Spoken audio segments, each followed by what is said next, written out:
The library of Blackwood Manor was a tomb sealed against the raging storm. Inside, Lord Alistair Finch, a man obsessed with precision, was found dead in his chair. The door was bolted from the inside, windows latched. It was a classic locked room mystery. Detective Isabella Rossi noted the single, bloodless puncture mark on his neck and the gold pocket watch in his hand. Its hands frozen at exactly 1000 p.m.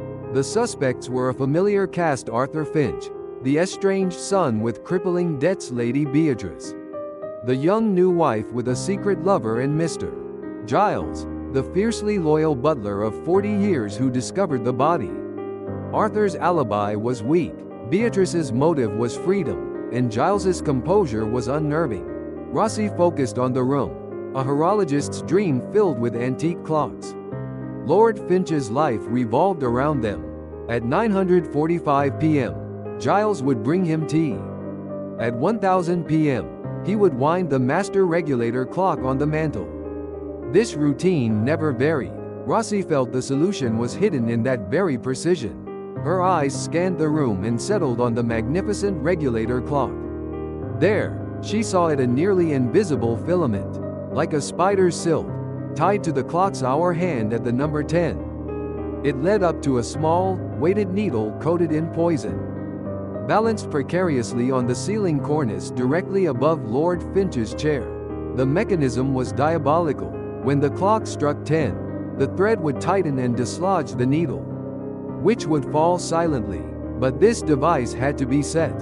How could the killer do it from outside a locked room? The answer lay in the victim's obsession.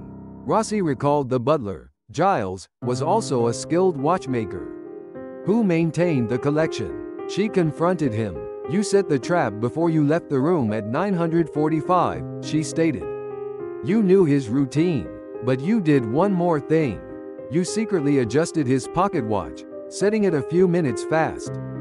Then you locked the door from the outside, using a simple wire to turn the key, a classic trick."